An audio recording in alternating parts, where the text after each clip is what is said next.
안녕하세요. 사연의 샘입니다. 이야기는 언제나 누군가의 삶에서 시작됩니다. 오늘 들려드릴 이야기는 지인의 사연을 바탕으로 때로는 사실 그대로, 때로는 약간의 각색을 거쳐 오디오 드라마로 다시 태어난 이야기입니다. 우리가 지나온 길, 지금 당신이 걷고 있는 길과도 닮아 있을지 모릅니다. 이제 조용히 귀를 기울여 주세요. 당신의 마음 한켠을 두드릴 이야기, 지금 시작합니다. 나는 그날을 잊을 수가 없다. 사위가 고개를 푹 숙이고 말하더라. 어머니 죄송한데 저희 전세금이 좀 모자라서요. 옆에 앉은 딸은 울고 있었고 그 모습을 보는데 어떻게 안 도와주겠니? 퇴직하고 남편 유산 정리해서 겨우 모은 돈이 있었다. 내 노후 자금. 근데 그날 한순간에 8천만 원이 빠져나갔다. 엄마가 너희 도와주려고 문 거야. 고생 끝내자. 나는 그렇게 말했다. 사위는 내 손을 덥석 잡고 말했다. 은혜 잊지 않겠습니다. 나중에 꼭 갚겠습니다. 그 말에 나도 눈물이 났다. 그래, 내 딸 고생 끝나는구나. 그 생각뿐이었다. 그렇게 전세 계약도 끝났고 딸 부부는 이사도 잘했다고 연락 왔고. 며칠 뒤엔 직접 와서 조그만 떡 한 상자도 놓고 갔다. 그게 마지막이었다. 어머니, 다음 주에 다시 인사드릴게요. 그게 마지막이 될 줄은 몰랐다. 딸이랑 연락이 잘 안 되기 시작한 건 그로부터 2달 후다. 전화하면 지금 좀 바빠 하다가 끊고 문자하면 아기 재우느라 정신없어요. 그러다 아예 무소식. 톡은 보지도 않더라. 내가 먼저 사위를 불러냈다. 예, 민철아 뭐가 이렇게 조용해졌니? 그는 머뭇거리며 커피를 홀짝였다. 그리고는 입을 떼더니 그 말을 했다. 어머니 저 사실 아내랑 별거 중입니다. 뭐? 지금 이혼 절차 밟고 있어요. 그 말을 듣는 순간 숨이 멎는 줄 알았다. 이혼? 별거? 아니, 불과 몇 달 전에 내가 전세금 도와줬잖아. 그땐 아무 말도 없었잖아. 이혼할 거였으면 그걸 왜 말 안 했어? 민철아, 그럼 그 돈은 어떻게 되는 거니? 그건 아직 저도 정리 중이라. 사위는 고개를 들지 못했고 나는 자리에서 벌떡 일어났다. 너희 이혼할 거 알면서 내 돈 받아간 거니? 그 돈 내 노후 자금이야. 죄송합니다, 어머니. 너무하잖아. 그럼 내 딸은?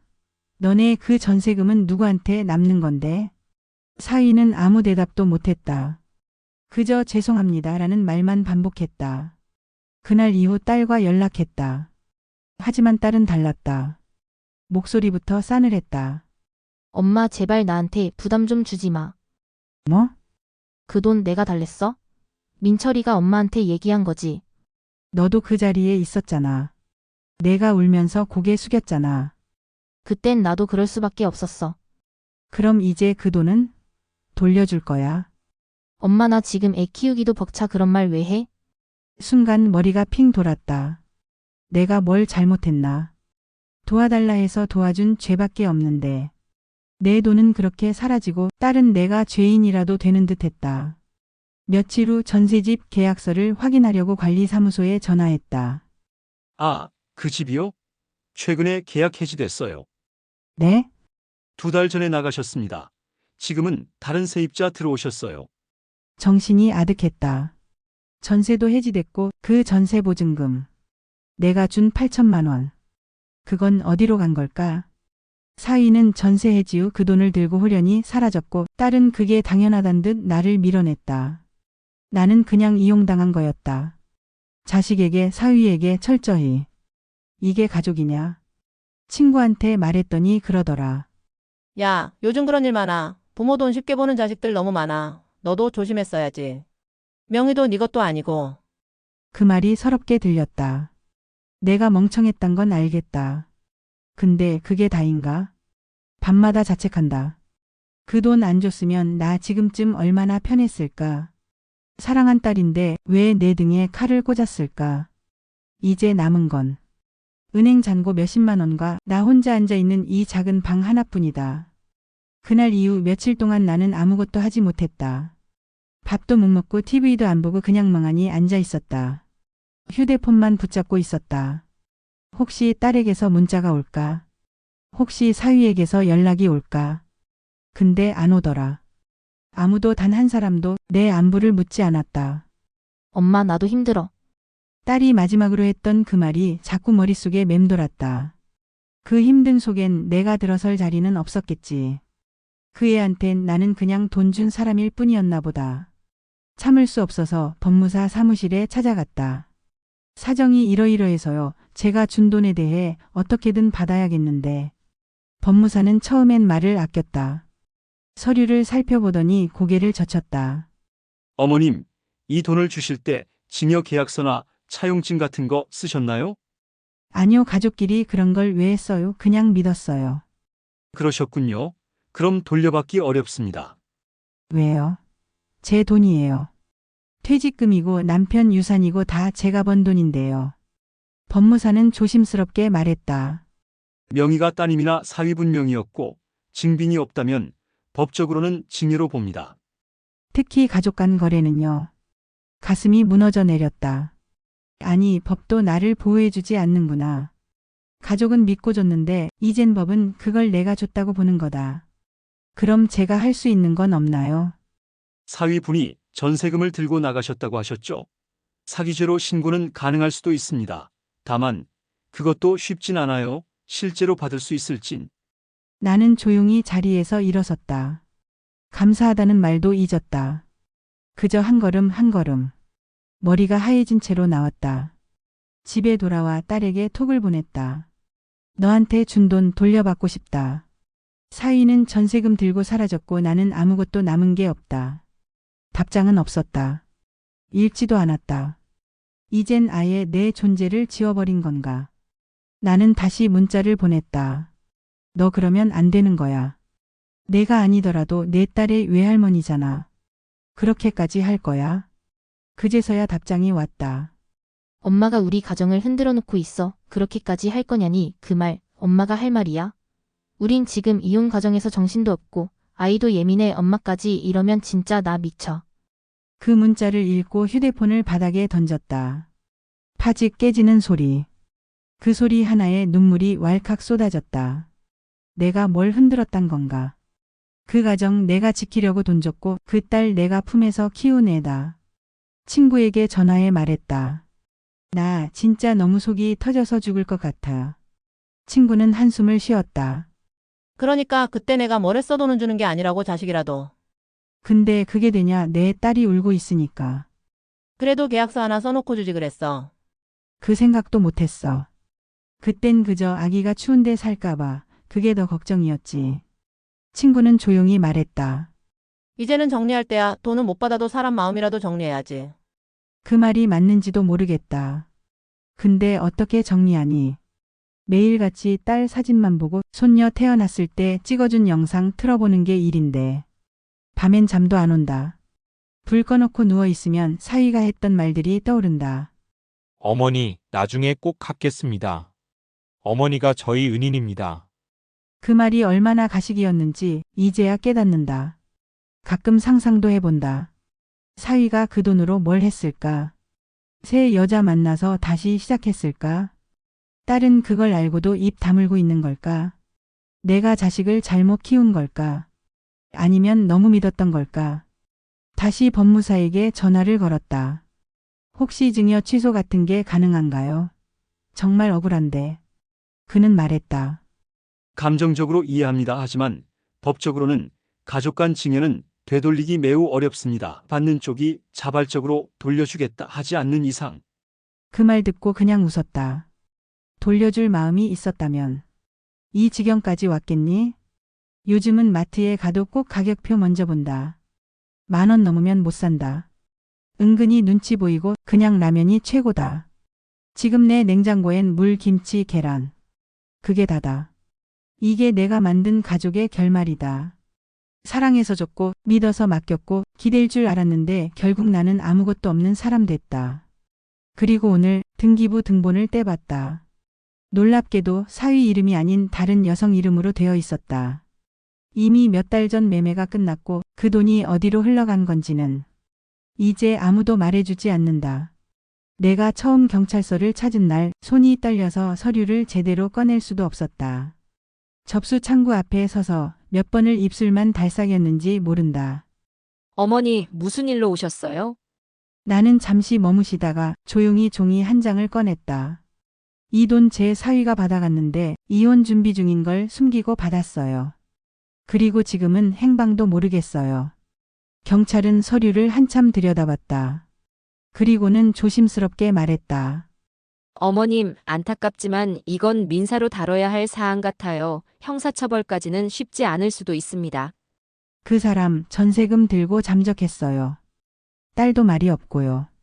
이건 사기 아닙니까? 경찰은 고개를 끄덕이면서도 한숨을 쉬었다. 네, 내용은 이해하지만 사기는 고의성과 계획이 입증돼야 하거든요. 그걸 증명하는 게 가장 어려운 부분입니다. 나는 말없이 돌아섰다. 그 길로 다시 법무사를 찾았고 변호사도 만나봤다. 하지만 돌아오는 말은 같았다. 안타깝지만 지금 상황에서는 돌려받기 어렵습니다. 딸에게도 증여된 게 맞고 사위가 실종 상태가 아니라면 처벌은 어렵습니다. 그제야 깨달았다.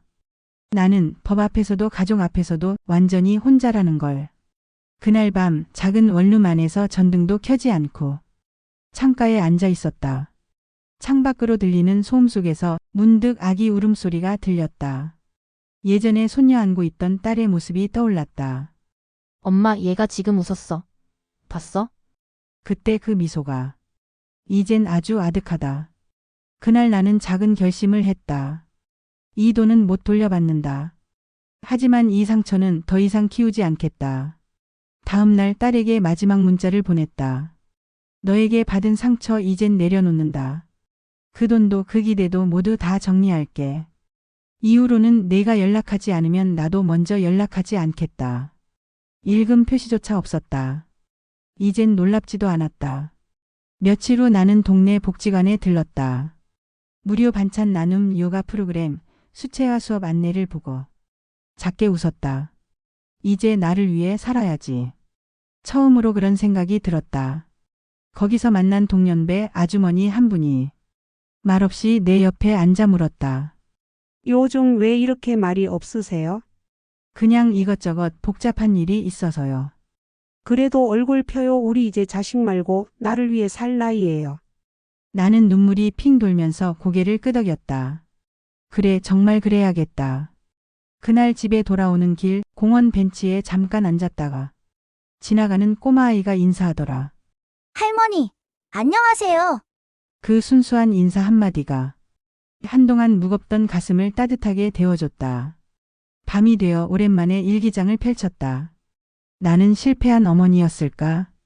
아니, 너무 사랑했던 엄마였을 뿐이다. 사랑이 잘못된 건 아니지만 그 방식이 틀렸던 것 같다. 그리고 마지막 줄에 이렇게 썼다. 앞으론 나를 위한 시간을 살겠다. 그날 이후 나는 연락을 끊었다. 딸도 사위도. 그 어떤 소식도 더는 궁금하지 않게 됐다.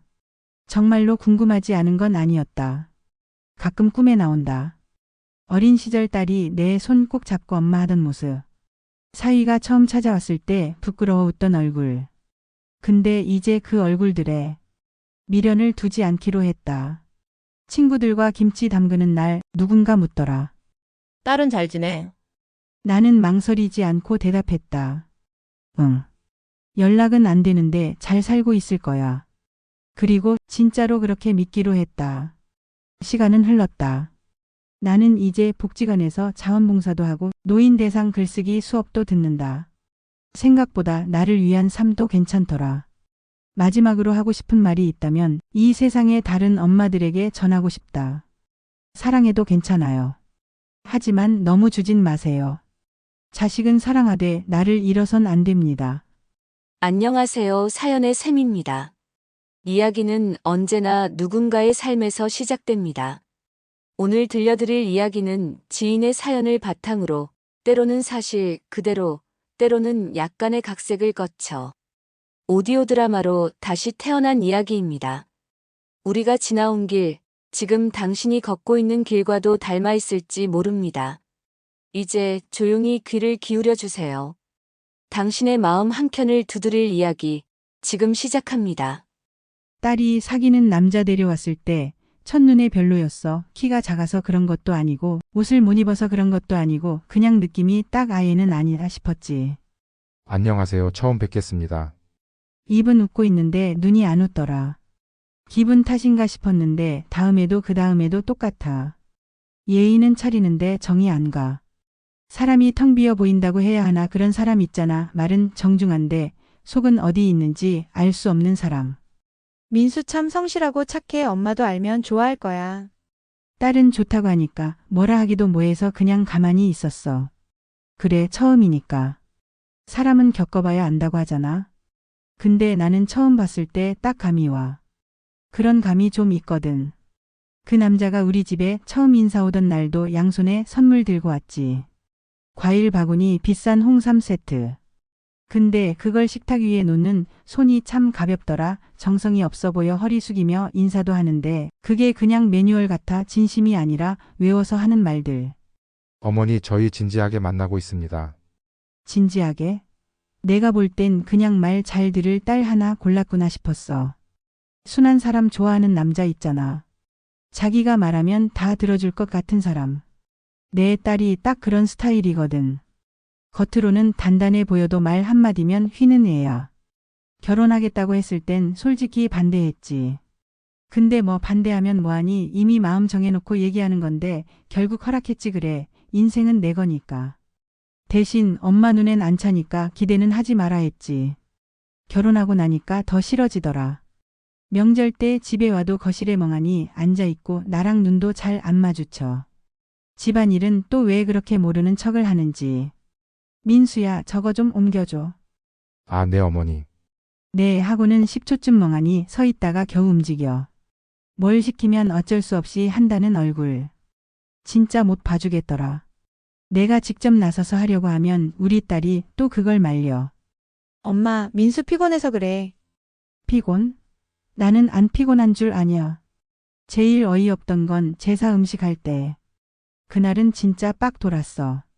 다들 부엌에서 정신없는데 민수는 거실 소파에 앉아 핸드폰. 저기 김서방 핸드폰 재미있어요? 아, 아니요. 지금 회사 메일이. 그 말에 내가 냄비 뚜껑을 탁 내려놨어. 부엌 안에 있던 딸도 눈이 동그래져서 날 보더라. 명절날까지 회사 일을 해요. 회사에서 제사하지 말래요. 그때 딸이 달려나오더니 민수 팔을 확 잡더라. 그만해. 엄마 민수 그런 사람 아니야.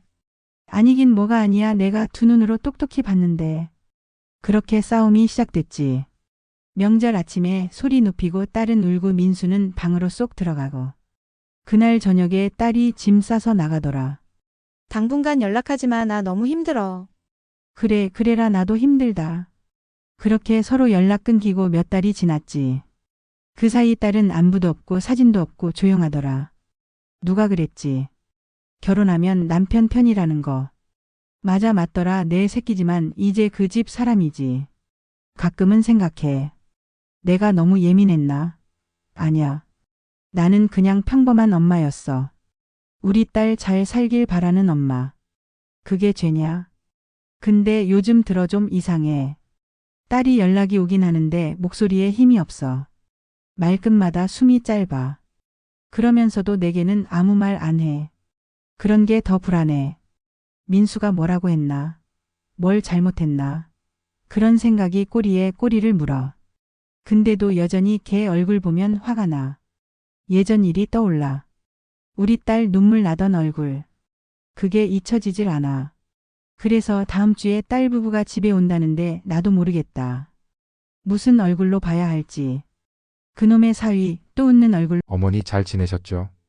할 텐데 난 그 웃음이 아직도 싫어. 계속 싫을 것 같아. 아마 영원히. 현관문이 열리고 딸과 사위가 왔다. 어머니 오랜만이에요. 이번에도 웃는 얼굴. 근데 그 웃음 여전하다. 겉도는 느낌. 어색한 예의. 마음은 어디에 있는지 모르는 말투. 나는 대답 안 했다. 그냥 고개만 끄덕였지. 딸이 주방으로 가고 민수는 거실에 앉더라. TV 켜지도 않고 멍하니 앉아서 딸을 기다리는 모습. 나랑 단둘이 있는 그 짧은 시간도 어색한가 봐. 그 모습 보는데 속이 뒤집혔어. 회사 일은 바빠? 말은 걸었지만 관심 있어서 한 건 아니야. 그저 떠보는 말. 그놈이 고개만 끄덕여. 예, 요즘 좀 정신이 없네요. 그렇겠지. 정신 없겠지. 내 딸 울게 만들고도 정신 없을 만큼 바쁘겠지. 딸은 부엌에서 상 차리면서 일부러 들리게 말하더라.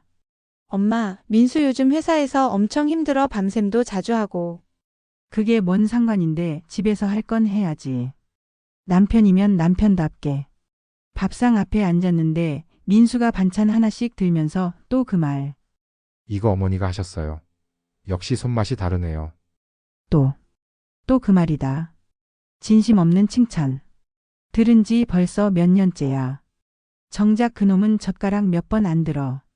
맛있으면 좀 먹지 그래. 딸이 눈치를 줘.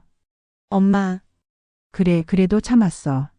이번엔 터뜨리지 않기로 다짐했으니까. 그런데 그놈이 식사 중에 갑자기 이런 말을 꺼내더라. 다음 달에 저희 이사해요. 더 넓은 데로요. 효진이 출퇴근하기 편한 데로 알아봤어요. 나는 잠깐 멈칫했어. 이사? 그런 얘긴 처음 듣는데. 딸한테 슬쩍 물었지. 너 이사 간다는 말 왜 나한텐 안 했어? 엄마 또 싫다 할까봐 그냥 말 안 했어. 참 기가 막히더라. 이젠 말도 안 해. 무슨 말을 해도 다 반대한다고 생각하나 봐. 내가 무슨 악당이야. 민수가 말 덧붙여. 어머니, 거긴 대중교통도 좋고 병원도 가깝고 걱정 안 하셔도 될 것 같아요. 걱정? 걱정은 개뿔.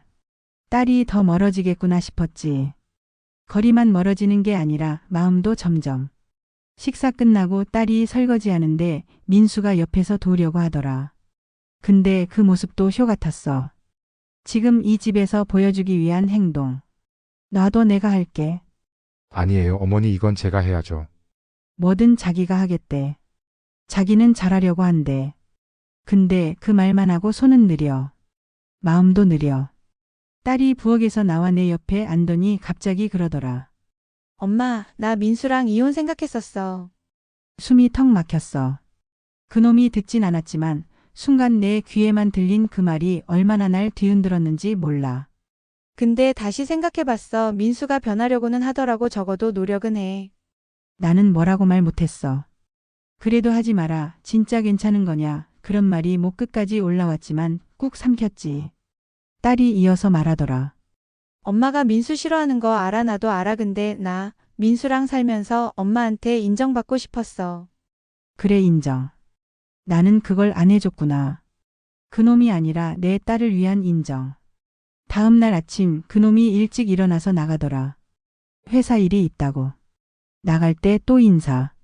어머니, 오늘도 감사합니다. 나는 그냥 고개만 끄덕였어. 말하면 또 무슨 말 나올지 몰라서. 딸은 나가기 전 내 손을 꼭 잡더라. 엄마, 우리 또 올게. 다음엔 더 편하게 이야기하자. 나는 아무 말도 안 했어. 다만 문 닫히고 나서 한참 동안 현관을 바라봤어.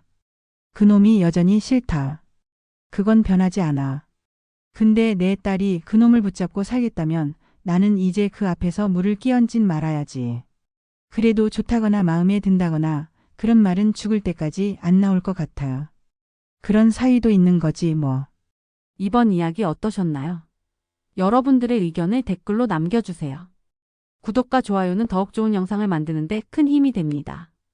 행복한 하루 보내세요.